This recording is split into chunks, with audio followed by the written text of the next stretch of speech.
శనివారము ప్రార్థన సాల. ఈ సాలను దేవుడే బయలుపరిచి ఉన్నారు. మరి సాలలో మనందరూ ఉన్నాం. ఈ సాల దేవుడు ఘనపరుస్తారు, దీవిస్తారు. ఒక దర్శనము ద్వారా ప్రభు దగ్గరికి వచ్చి ఉన్నాం.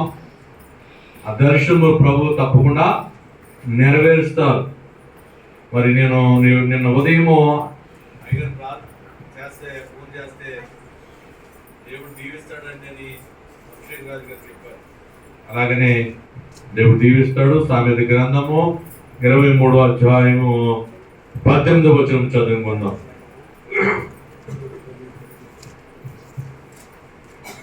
సామెత గ్రంథము 23వ అధ్యాయము 18వ వచనము.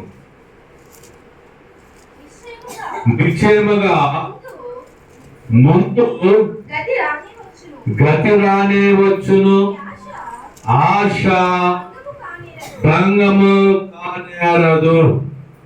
ప్రార్థన. మహోన్నతుడా తండ్రి, ఈ వాక్యము బోధిస్తుండగానైనా మీ ఆత్మీయులు మా మీద కుమరించండి.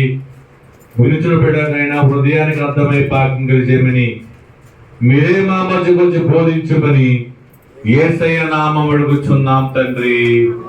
ఆమేన్. దేవుని వాక్యం వింటున్న దేవుని బిడ్డలారా, నామముని అందరికీ శుభం కలుగునుగాక. ఆమేన్. ఆశ భంగము కానేరదు. ఏమంటాడండి?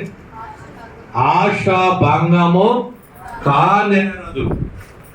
ఏ ఆశతో దేవుని సన్నిధికి వచ్చావో ఆ ఆశ భంగము కానేరదని దేవుడు మనతో మాట్లాడుతున్నారు. ప్రియమైన సోదరి సోదరుడా, ఎవరైతే ఆశ పెట్టుకుని వస్తారో ఆశని నెరవేర్చే దేవుడు. ఎవరైతే మరి ఆయన సన్నిధికి వస్తారో, ఆశపడి వస్తారో ఆశని నెరవేర్చే దేవుడు. ఈరోజు దేవుడి దగ్గరికి అనేక ఆశతో మనం వస్తాం. దేవుడు నీతో మాట్లాడుతున్న మాట, ఈరోజు నీ ఆశ భంగము నేరదు అని నువ్వు వచ్చి ఉన్నాము. కీర్తనలు 34వ అధ్యాయం 5వ వచనంలో మాట ఉంది. వారు ఆయన తట్టు చూడగా వారికి వెలుగు కలిగెను, వారి ముఖములు ఎన్నడును నశించక పోవును. ఇక్కడ దేవుడు మాట్లాడుచూ ఉన్నాడు. ఇశ్రాయేలు ప్రజలు ఆశ పెట్టుకున్నారు. ఆ ఇశ్రాయేలు ప్రజలు ఏ ప్రజలంటే? ఇశ్రాయేలు ప్రజలు. తెలుసా ఇశ్రాయేలు ప్రజలు అంటే? ఇశ్రాయేలు ప్రజలు అంటే దేవుడు ఎన్నుకున్నవారు. దేవుడు ఒక జనాంగాన్ని పుట్టించాడు. అనేక జనాంగం ఉంటే ఒక జనాంగాన్ని ఏర్పరచుకున్నారు, అబ్రహాం గారిని. అబ్రహాం ద్వారా కొన్ని జనాంగం ఏర్పడ్డది. వారు ఒక దేశంలో బానిసలుగా ఉన్నారండి. బానిసలుగా ఉండి ఇలా చూడాలి, ఎలా చూడదు. ఏమేంటి వాటర్. దేవుడు మాట్లాడుతున్న మాట ఆశ భంగము గారేరదు. 400 సంవత్సరం నుంచి ఇశ్రాయేలు ప్రజలు ఆశతో చూస్తున్నారు. ఏమాశ? బానిసత్తులుగా ఉన్నారు. బానిసత్వం అంటే ఏంటి? కష్టమైన పని చేస్తున్నారు వాళ్ళ చేత. ఆ దేశం వాళ్ళు కాదండి. మన ఇంట్లో వాళ్ళు కొంతమంది ఉంటాం, మన వాళ్ళు ఒకలా చూస్తాం, పై వాళ్ళని చెప్తున్నా. వారు ఆ దేశంలో ఉంటున్నారు, వాడు వ్యక్తి శాఖరిగా ఉన్నారు. ఆ స్టోరీ వేరే. ఎందుకు బానిసలుగా అయ్యారన్నది చాలా కథ ఉంది దానికోసం. అయితే ఈరోజు నీకు ఒక మాట చెప్ప. ఆశ భంగం గారైన 400 సంవత్సరాలు ఎదురు చూస్తున్నారు. ఏమని ఎదురు చూస్తున్నారంటే వాళ్ళ ఆశ ఈ దేశము నుంచి, ఈ వ్యక్తి శాఖ నుంచి విడుదల పొందాలని ఎదురు చూస్తుంటే దేవుడు 400 సంవత్సరాల తర్వాత మొర విన్నాడండి. మొర వినే వాళ్ళ ఆశని నెరవేర్చాడు. ప్రియమైన సోదరి సోదర, ఆశ అంటే ఏంటి? అసలు ఆశ అంటే ఏంటి? ఆశ అంటే ఎదురు చూడటం. ఏంటండి ఆశ అంటే? ఎదురు చూడటం. ఆశ భంగమ కానేరదు. ఒక ఆశతో వచ్చాం అంటే ఎదురు చూస్తున్నాం, ఒక విషయము కోసం ఎదురు చూస్తున్నాం, ఒక ఇల్లు కట్టుకోవాలని, లేకపోతే ఆరోగ్యం బాగుండాలని ఎదురు చూస్తున్నాం. ఇది నీ ఆశ. ఈ ఆశ భంగమ కానేరదు. ఎక్కడికి వస్తే? యేసయ్య దగ్గరకు వస్తే. ఆశ అంటే ఏంటంటే ఎదురు చూడడం, నిరీక్షణ కలిగి ఉండడం, అడగటం, విశ్వాసంతో ఉండడం ఆశ అంటే. ప్రియమైన సోదరి సోదర, అవకాశము లేనిది, అవకాశము లేనప్పుడు కలిగేది ఆశ. ఏంటండి ఆశ అంటే? ఎప్పుడు కలుగుతుంది? అవకాశము లేనప్పుడు కలిగేది ఆశ. అవకాశం లేదు, నీకు ఇల్లు కట్టుకోవాలని డబ్బులు లేవు, నీ దగ్గర ధనం లేదు, కానీ ఆశ ఉంది. ఏం ఆశ ఉంది? 2 అంతస్తులు ఇల్లు కట్టుకోవాలని ఆశ ఉంది. అటాచ్ బాత్రూమ్ ఇవ్వాలని ఆశ ఉంది. 6 to 6 బెడ్ కావాలని ఆశ ఉంది. ఏంటండి చాలా మంది ఆశ ఇల్లు కట్టుకున్నప్పుడు ఏముంటుంది? 6 to 6 పెద్ద డబుల్ కాట్ మంచం కావాలి, అటాచ్ బాత్రూమ్ కావాలి అని, టైల్స్ కావాలి అని ఆశ ఉంటుంది. ఏంటి ఆశ? అది నెరవేరినప్పుడు, అవకాశం లేనప్పుడు ఆశ ఉంటుంది. నీ దగ్గర డబ్బు ఉంటే ఆశ ఉంటుందా?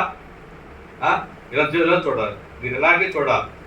నువ్వెవరి వైపు చూడకూడదు, దేవుని వైపు చూడాలి. యేసుక్రీస్తు వారు నీతో మాట్లాడుతున్నాడు. నీ ఆశ భంగం కాదని దేవుడు చెప్పిన. ఆశ అంటే ఎదురు చూడటం. ఆశ అంటే నువ్వు కావాలనుకున్న దాన్ని ఎదురు చూడటం. ఆశ అంటే దేవుడు ఈరోజు మాట్లాడుతున్నాడు అండి. అయితే ఆశ, ఆ దేవుని ఆశతో అడగాలి, మనం ఎదురు చూడాలి, ఆశతో ప్రార్థన చేయాలి, ఆశతో ఎదురు చూడాలి. ప్రియమైన సోదరి సోదర, ఈరోజు ఎదురు చూడాలి. ఎవరెవరు ఎదురు చూశారు? 1 రాజుల గ్రంథము 18వ అధ్యాయం 1వ వచనంలోని ఒక మాట ఉందండి. అనేక దినమైన తర్వాత 3 సంవత్సరాలు యెహోవా వాక్కు ఏలియాకి ప్రత్యక్షమై, నేను భూమి మీద వర్షము కురిపింపబోతున్నాను, మీరు వెళ్ళి ఆహాబును దర్శించమని సెలవీయగా. చూసారండి, ఇక్కడ ఏలియా గారు ఆశపడుతున్నారండి.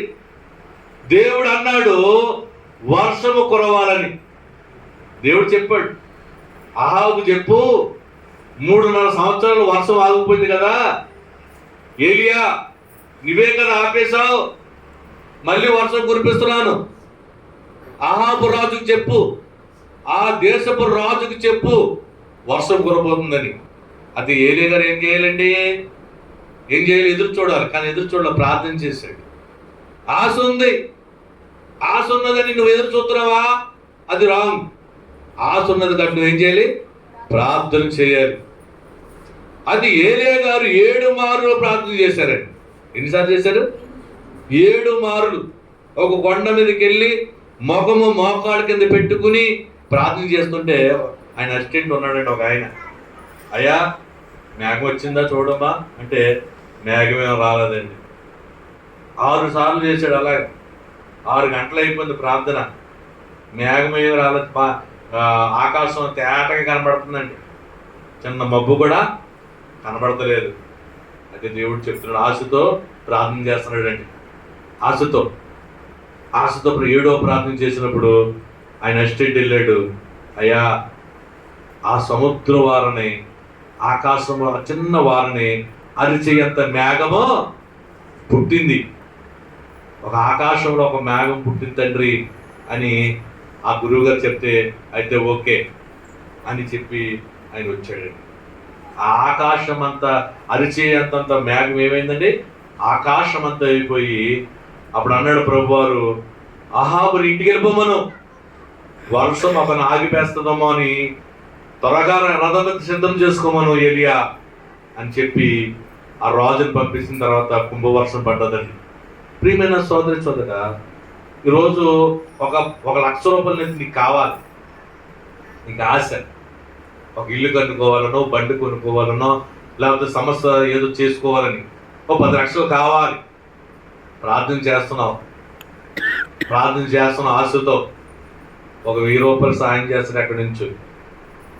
ఏంటి ప్రభువా, 10 లక్షలు అడిగాను కదా, ఒక ₹1,000 సాయం చేస్తుంది నువ్వు అనుకుంటే నీ ఆశ భంగం కానాను. ఒక ₹1,000 ఇచ్చినాడు, 10 లక్షలు ఇవ్వగలడు నీకని ఆశతో ఇంకా ప్రార్థించే. అరిచెయ్యి అంత మేఘం వచ్చిందని ఊరుకున్నాడా? ఏలియా అరిచెయ్యంత మేఘం వచ్చిందని ఊరుకోలేదండి, ప్రార్థన చేశాడు. అరచెయ్యంత మేఘమే ఆకాశం అంతా కమ్మేసింది, నల్లటి మబ్బులు వేసేసి విస్తారమైన వర్షం పడ్డదండి. ప్రియమైన సోదరి సోదరా, దేవుడు నిన్ను దీవిస్తే మామూలుగా దీవించడు. 10 లక్షలు కాదు, 10 కోట్లు కూడా నీకు ఇచ్చి దేవుడు దీవిస్తాడు. ఆయన ఆశీర్వాదం మొదలైందంటే, ఆయన దీవెన మొదలైందంటే, ఆయన కనుదృష్టి నీ మీద పడ్డాదంటే ₹1,00,000 కాదు, 10 లక్షలు కాదు, 10 కోట్లు కూడా ఇవ్వడానికి సిద్ధంగా ఆయన ఉంటారు.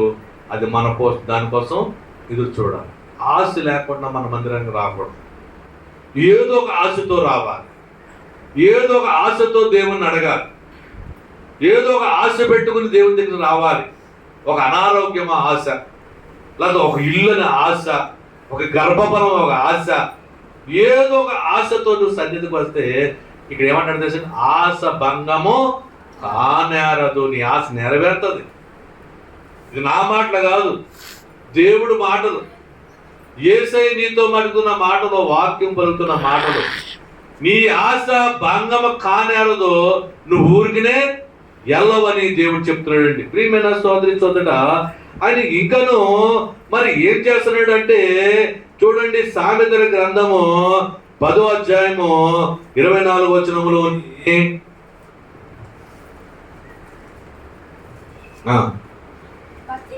భక్తిహీనుడు దేనికి భయపడును, అదే వాని మీదకి వచ్చును. నీతిమంతుడు ఆశించినది వారికి దొరుకును. నీతిమంతుడు ఆశించినది వారు దొరుకుతుందండి. నీతిమంతుడు అంటే దేవుని దగ్గర క్రమశిక్షణగా ఉండేవాడు నీతిమంతుడు. నీతిమంతుడు అంటే దేవుని ఆరాధించేవాడు నీతిమంతుడు. ఇక్కడ అన్నాడు, భక్తిహీనుడు దేనికి భయపడతాడో అదే జరుగుతుందట. భక్తిహీనుడు, అయ్యా నాకు ఇల్లు కట్టుకోలేనండి, నీ భక్తిహీనత. నాకు నయం అవ్వదండి, అది ఎవరు? భక్తిహీనత. అది నీకు నెరవేరదు. భక్తిహీనుడు ఏదనుకుంటే అదే జరుగుతుందంట. నీకు నయం అవ్వదండి, నేను కట్టుకోలేనండి నువ్వు మాట్లాడకూడదు. ఎందుకంటే భక్తిహీనులు మాట్లాడే మాట అది. దేవుడికి అసాధ్యం అంటే ఏం లేదు. అదే నీ ఆశ భంగము కాలేదన్నాడు. నీ చేతిలో చిల్లుగా లేకపోయినా ఒక 5 లక్షలు ఇల్లు కట్టాలని ఆశ ఉంది నీకు. అదే దేవుడు అడుగుతున్నాడు, నీతిమంతుడు ఆశించినది వారికి దొరుకుతుంది. డాక్టర్లు నీకు అసాధ్యం అన్నారమ్మో, ఒక అనారోగ్యమైనా ఏదైనా, అదే డాక్టర్లు అన్నారు నాకు అవ్వదమ్మో, నీకు తగ్గదమ్మో, అది ఎవరిది? భక్తిహీనులు చేసుకునే మాట అది. భక్తిహీనులు ఏమనుకుంటారు, నాకు సుఖం లేదండి, డాక్టర్లు చెప్పారు, అది అవ్వదు, అది అవ్వదు అని నువ్వు అనుకుంటారు. అవ్వదు. నువ్వేమనుకోవాలి, నా దేవుడు సర్వ సృష్టికర్త, ఏమైనా చేయగలడు, ఏమైనా ఇవ్వగలడని నువ్వు భక్తితో నీతిమంతుడిగా నువ్వు ప్రవర్తిస్తే నీతిమంతుడు ఆశించినది దొరుకునని దేవుడు సెలవిస్తున్నాడండి. ప్రియమైన సోదరి సోదరుడ, కీర్తనలు చూడండి, కీర్తనలు 68వ కీర్తన 19వ వచనములోని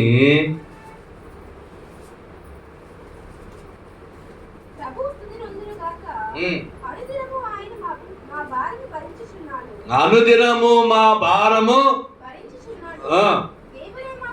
దేవుడే మాకు రక్షణకర్త అయి ఉన్నాడు. స్తుతి నీ స్థితిని మార్చేస్తుందటండి. ఏంటండి స్తుతి?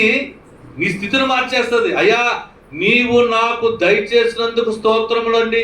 స్తుతులు, స్తుతి నీ స్థితిని మార్చేస్తుంది. నువ్వు స్తుతులు చెప్పాలి.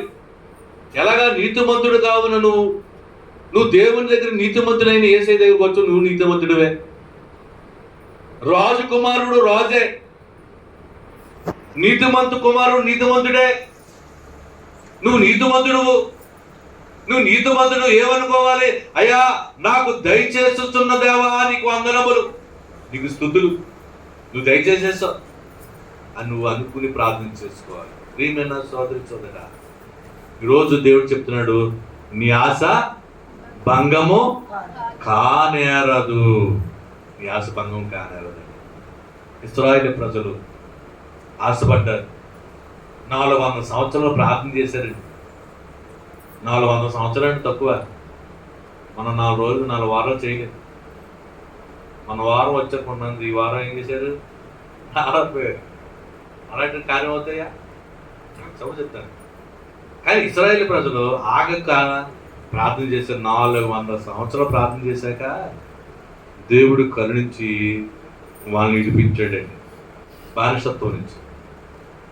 వాగ్దానాన్ని గుర్తు చేసుకున్నాడు దేవుడు. 400 సంవత్సరాలు మూలుగులు విన్నాడు దేవుడు. వాళ్ళ ప్రార్థనలో విని వాళ్ళ ఆశ భంగం కాదు. వాళ్ళు ఆశపడ్డారు. ఏం ఆశపడ్డారు?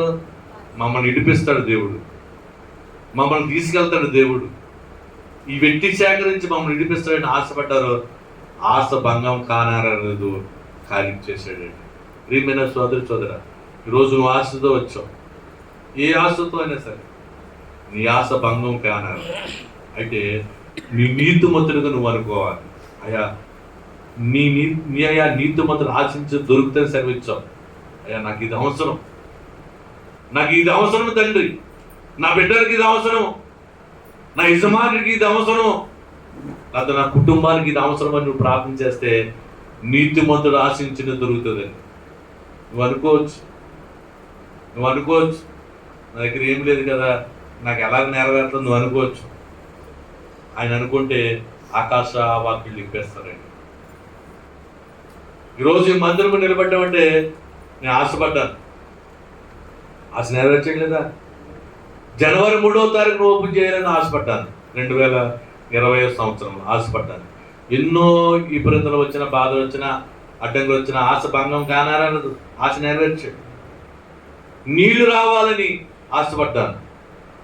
ఎంతోమంది ఆపారు. ఎన్నోసార్లు ఎండలో తిరిగాను, బాధపడ్డాను, ఆశపడ్డాను, వాళ్ళు ఇవ్వలేదు. కానీ ఏం చేశాడు దేవుడు? ఆశ భంగము కానేరలేదు, చేసేసాడు దేవుడు. దానికంటే ఉన్నతమైన ఇచ్చేసాడు దేవుడు. బోర్ వాటర్ ఎప్పుడు పడితే అప్పుడు వేసుకునేది.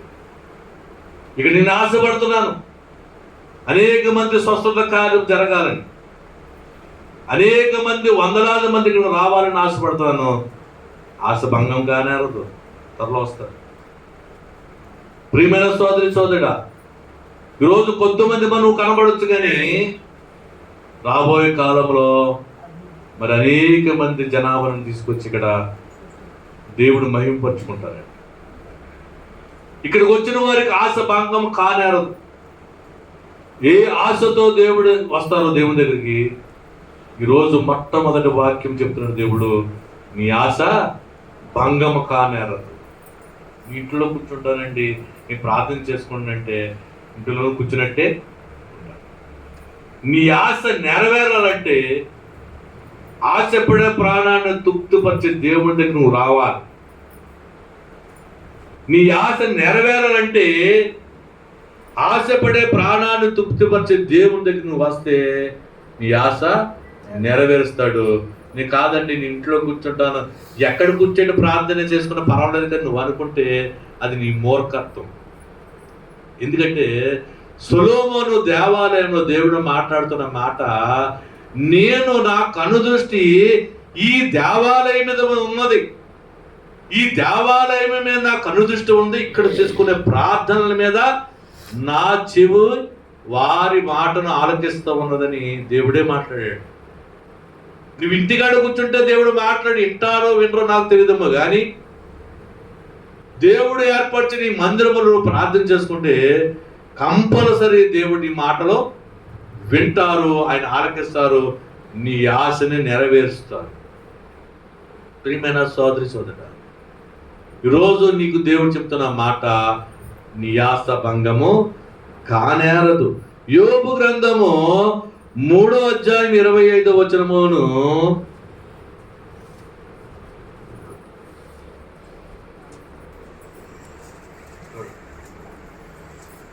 3వ అధ్యాయము 25వ వచనం, ఏది వచ్చునని నేను బహుగా భయపడుతునో అదే నాకు సంభవించుతున్నది, నాకు భీతి పుట్టించుతున్నది, నా మీదకి వచ్చుచున్నదని ఇక్కడ యోబు మాట్లాడుతున్నాడు. ఏం మాట్లాడుతున్నాడు? ఏమి వచ్చిన నేను బహుగా భయపడుతునో అదే నా మీదకి వచ్చేస్తుంది. ఏది జనం వచ్చేస్తుందని భయపడి జనం వచ్చేస్తుందంట. నాకు కరోనా వచ్చేద్దాం అలాగెళ్తే అంటే ఏమవుతుంది? కరోనా వచ్చేస్తుంది. నువ్వేది భయపడుతున్నావో అదే నీ మీదకి వచ్చేస్తుంది. ప్రియమైన సోదరి సోదరా, దేవుడు అన్నాడు, భయపడుకుడి, ధైర్యముగా ఉండుడి, ఊరకనే ఉండుడి, దేవుని కార్యం నువ్వు చూస్తావు. రోజు కరోనాలో ఎంతో మంది చనిపోయారు. ఏమేసి? భయం వేసి. పక్కోడికి సాంకోట నేను మందిని కడుతున్నానండి. సాంకోట మందిని కట్టినప్పుడు ఇనప కోసం వేసి వెల్డింగ్ అతను ఏం పేరు చిత్రకారుడు, అవునా? చిత్రకారుడు చేస్తున్నాడు, మంచి బిజీగా చేస్తున్నాడు, రేపు కూడా చేయాలి. ఈలోగా ఆ ఈదులో కరోనా వచ్చిందండి. ఆ వార్త మనోడికి వచ్చింది. ఎవరికి? ఈ వెల్డింగ్ చేసేవాడికి. ఆ రోజు సాయంత్రం పని అయిపోతే రేపు పొద్దున్న పనులు రావాలి, రేక్ ఇవ్వాలి. రేక్ వేస్తే పేమెంట్ అయిపోద్ది, మనోడు అయిపోద్ది. నేను ఆశపడ్డాను రేపు రేక్ అయిపోద్ది, ఎల్లుండు మన అన్ని చేసేసుకోవచ్చు అనుకుని. పొద్దున్న చూస్తే 9 రాలేదు, 10 రాలేదు. ఎందుకు రాలేదు మనోడు అంటే ఫోన్ చేసి ఎత్తట్లేదు. 2-3 సార్లు చెప్పి ఫోన్ చేస్తాను. అప్పుడు ఎత్తి, ఏమంటే పాస్టర్ గారు ఏమనుకోకండి, నాకు జ్వరం వచ్చేసింది అన్నాడు. ఏంటంటే బాగున్నారు కదా, లేదు జ్వరం వచ్చింది. ఎందుకు వచ్చిందంటే ఎవరో నాకు ఫోన్ చేశారండి, మీ పక్కనే ఇంటికి కరోనా వచ్చేసింది అంటే నాకు 102, 103 దాకా వచ్చేసింది జ్వరం. నిజంగా వచ్చేసింది ఆయనకి. నేను ట్యాబ్లెట్ పట్టుకెళ్ళాను. ట్యాబ్లెట్ పట్టుకుంటూ ఉనికిపోయి కూడా ఏంటది భయం. మొదటి వేలో, సెకండ్ వేలో కాదండి. మొదటి వేవ్లో మరి దళ్ళు కట్టేసేవారు కదా, ఇంటి ఎదురుకుండా దళ్ళు కట్టేశారంట ఆయనకి. ఆ ఇంటిగారు ఇంటి పక్కకు వచ్చేసింది. ఇంక నాకు కూడా వచ్చేస్తుందని ఏమైపోయాడు? భయపడిపోయి నిజంగా రాదని జనం మాత్రం వచ్చింది. 3 రోజులు లెక్కలేదు. ఆ రోజులో రెస్ట్ తీసుకుని ఎల్లుండి వచ్చాను. సరైన పాస్టర్ గారని ట్యాబ్లెట్ నేను రాణి దగ్గరికి పట్టుకెళ్ళి, ఇగో ఇలా వాడండి, ఇలా వాడండి, ఒకవేళ కరోనా రాకుండా ఇది వాడేయండి, స్లిప్ ఇస్తే అప్సరం పోయింది మధ్యలో మళ్ళీ జనం తగ్గదు. భయం పోలేదు మనోడికి. అంటే ఏమి వస్తుందో సంభవిస్తుందో అది వచ్చేసింది ఆయనకి. అర్థమైందా? ఈరోజు నువ్వేమనుకోవాలి? నా దేవుడు నాకు ఉన్నాడు, నాకేమేం భయము? నాదుడుండగా నాకేంటి భయము? నా యేసయ్య నన్ను చూసుకుంటాడని నువ్వు ధైర్యముతో ముందుకు వెళితే దేవుడి కార్యం మనం చూస్తాం. ప్రియమైన సోదరి సోదరా, కీర్తనలో 147 కీర్తన 14 వచనం మాట ఉందండి.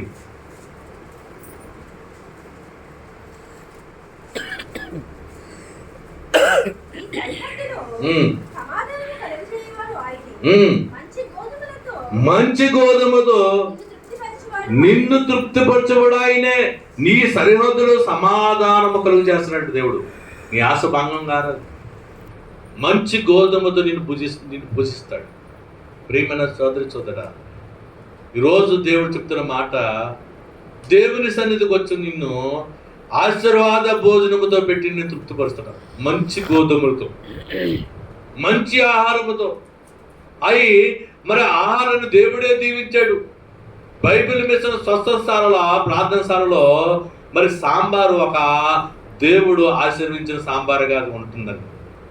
భోజనమైనా కానుకల బియ్యంతో దేవుడిచ్చిన కానుక బియ్యం. ఎవరిచ్చిన కానుకే కదా. నువ్వు బస్తా ఇచ్చావు, మన సునందరావు గారు బస్తా బియ్యం పడేసి ఇచ్చారండి. అదేంటి? దేవుడి కానుక. ఆ కానుక దేవుడు ఏం చేస్తున్నాడు? దీవించి మళ్ళీ ప్రజలు పెట్టేస్తున్నాడు. అది నీ దగ్గర ఉన్నప్పుడు మామూలు బియ్యమే. ఎప్పుడైతే దేవుని సన్నిధికి కానుక ఇచ్చేసో దేవుడి సొమ్ము. ఆ దేవుడి సొమ్ము ఏం చేస్తున్నాడు దేవుడు? బిడ్డలేని వారికి ఇది ఆశీర్వాదం. ఏది ఆశీర్వాదం అంటే నువ్వు దేవుడికి ఇచ్చినది మళ్ళీ దేవుడు దాన్ని ఆశీర్వదించి మళ్ళీ భోజనంగా పెట్టేస్తున్నాడు. అది ఆశీర్వాదం. నీ దగ్గర ఉన్నప్పుడు అది ఆశీర్వాదం కాదమ్మో, నువ్వు దేవునికి కానుక ఇచ్చే కాబట్టి అది ఆశీర్వాదంగా మారిపోతుంది. ఇది ఆశీర్వాదపు భోజనం. మంచి గోధుమతో నిన్ను పూజించి నేను చేస్తాడటండి. అలాగనే మొదటి సమయంలో 16వ అధ్యాయము 12-13 వచనంలో మాట ఉందండి.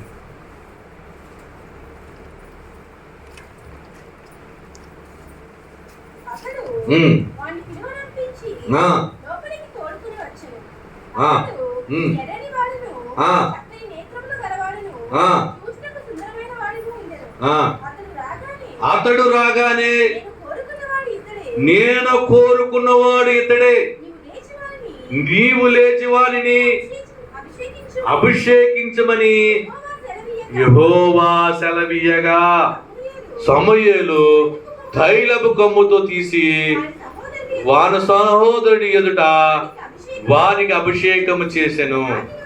నాటి నుండి యెహోవా ఆత్మ దావీదు మీదకి బలముగా వచ్చెను. ఇక్కడ దావీదు కోసం దేవుడు మాట్లాడుతున్నాడు. నమ్మకముగా చేసుకునే దావీదు రాజుగా అభిషేకించమని దేవుడు సమూయేలుకు చెప్తే యెషయా ఆ కుటుంబం దగ్గరికి వెళ్ళి ఆ బిడ్డలను నిలబెట్టాడండి. యెషయా, ఇదిగో నాయనా 7 కుమారులు ఉన్నారు, ఏ కుమారుని అభిషేకించుకోమన్నాడో అభిషేకించుకో అంటే ప్రవక్తనే చూశాడు 7 కూడా. దేవుని ఆత్మ రాలేదు.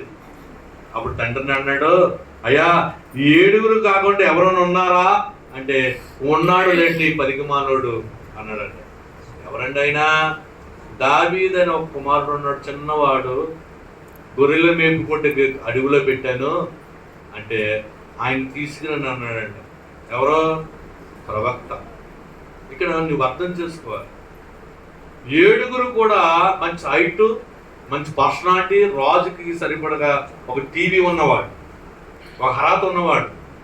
మిలిటరీలో జాయిన్ అవ్వడానికి హైట్ వెయిట్ చూస్తారా? పుట్టువాడిని తీసుకుంటారా? కానీ వాళ్ళు సూట్ అయ్యారు. హైటు, సూటు, బూటు అన్ని బాగున్నాయి, కానీ దేవుడికి వాళ్ళని అప్పలేదు.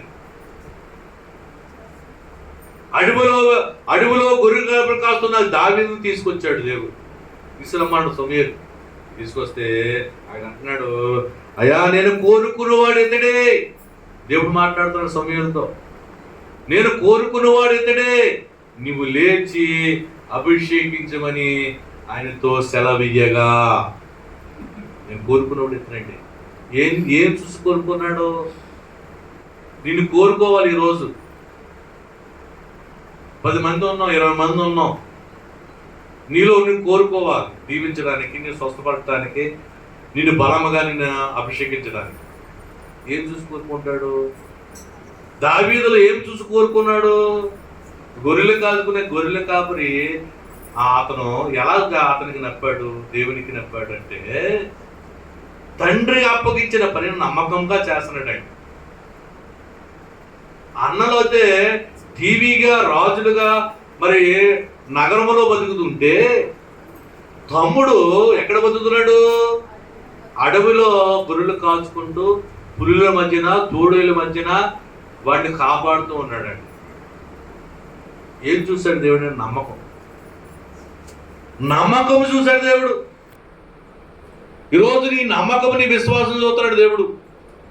ఈరోజు నువ్వు దీవించబడాలంటే, నువ్వు స్వస్థత పొందాలంటే నీలో నమ్మకం చూస్తున్నాడు.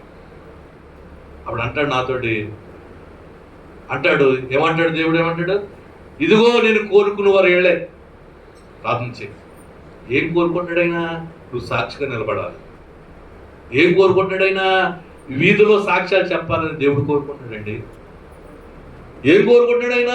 నువ్వు దేవుని మహిమపరచాలని కోరుకుంటున్నాడు. అందుకని నీకేం చేస్తాడు? అభిషేకిస్తాడు, ఆ స్వస్థత కార్యం చేస్తాడండి. ఎప్పుడు అది? నమ్మకముతో నువ్వు ఉన్నప్పుడు. నమ్మకంతో ఉన్న దావీదుని చూశాడు. తండ్రి అప్పగించిన పని నమ్మకంతో చేస్తున్నాడు. తోడేళ్ళను చీల్చివేస్తున్నాడు, సింహాలను చంపివేశాడండి, గొర్రెలు కాసుకుంటున్నాడు. ఈరోజు నువ్వు నమ్మకంతో వచ్చినావా? నమ్మటం నీవరైతే నమ్మవాడికి సమస్తము సాధ్యమే. నువ్వు నమ్మటమే చాలు. నువ్వు నమ్మి దేవుని దగ్గరకు వస్తే నీ కార్యం దేవుడు చేసేస్తాడు. నువ్వు నమ్మకుండా అవుతాదా అవదా అని డౌట్లో వస్తే నీ డౌట్గానే ఉంటుంది. ప్రియమైన సోదరి సోదరా, ఈరోజు దేవుడు చెప్తున్న మాట, నువ్వు ఎవరు బట్టే ఆయన కోరుకున్న మనిషిగా మారాలి. నువ్వెవరు ఉండాలంటే, నేను ఇతడే, ఆమె నేను కోరుకున్నది, నువ్వు అభిషేకించు షాలేం రాజు అన్నట్టు నాకు దేవుడు ఎప్పుడు చెప్తాడు? నీలో ఉన్న నమ్మకము చూసి. ఈరోజు 7 మెట్లు ధ్యానంలోకి వెళ్తున్నాం. చాలా జాగ్రత్తగా 7 మెట్లు ధ్యానంలో మనం ఉండాలి. నీ నమ్మకం అక్కడే చూస్తాడు దేవుడు. నువ్వు దిక్కులు చూసి తెక్కలు చూపులు చూస్తే నీ కార్యాలు అవ్వవు. దేవుని మీద దృష్టి పెట్టుకుని 7 మెట్లు ధ్యానములను క్రమశిక్షణగా పాటిస్తే బలమైన కార్యము దేవుని ఈరోజు చూస్తాం. ప్రియమైన సోదరి సోదరుడా, 7 మెట్లు ధ్యానం అంటే దేవుడే నీ దగ్గరికి వచ్చి నేను చూస్తూ ఉంటాడు. గంట సేపు ఉంటుంది ప్రార్థన. ఆ గంట సేపు కూడా నువ్వు ప్రార్థనలో ఉంటే దేవుడు నిన్ను కరుణిస్తాడు, కాపాడుతాడు. ప్రియమైన సోదరి సోదరుడా, 7 మెట్లు ధ్యానము దేవుడిచ్చిన గొప్ప బహుమానం. 7 మెట్లు ధ్యానములు ఎవరో అనాలోచనతో ఉండకూడదు. 7 మెట్లు ధ్యానములోనే అనేక కార్యములు మనం చూస్తాం. ఇక్కడి నుంచి చూస్తాం. ఒక 4-5 వారాలకి దేవుడు ఇక్కడ సాక్ష్యాలు చెప్పిస్తాడు. ఇక్కడ నడిపింపుతో నేను చెప్పే నడిపింపుతో మీరు ఏకీపిస్తేనే ఈ కార్యాలు అవుతాయి. నీ భక్తిని బట్టే నువ్వు కార్యాలు చూస్తావు. ఎవరో ప్రార్థన చేస్తే నీ కార్యాలు అవ్వవు. నీ ప్రార్థన దేవుడు ఆలకిస్తాడు. నీ మనోనిధానమే దేవుడు చూస్తాడు. నీ పాపపు డొప్పుడుదలే దేవుడు చూస్తాడు. నీ తీర్మానమే దేవుడు చూస్తాడు. నీ సమర్పణే దేవుడు చూస్తాడు. నీ ప్రార్థనే దేవుడు ఆలకిస్తాడండి. నా ప్రార్థన కాదు. ఇది చాలా గుర్తుంచుకోవాలి. ప్రియమైన సోదరి సోదర, ఎందుకు ఇంత ఖచ్చితంగా చెప్తానంటే, ఎందుకు ఇంతగా నీకు ఖచ్చితంగా నేను చెప్తున్నానంటే, అనేక కార్యములు బైబిల్ మిషన్ సాలలో జరుగుతున్నాయి. ఎలా జరుగుతున్నాయంటే 7 మెట్లు ధ్యానంలో చేసే ప్రార్థనను బట్టి.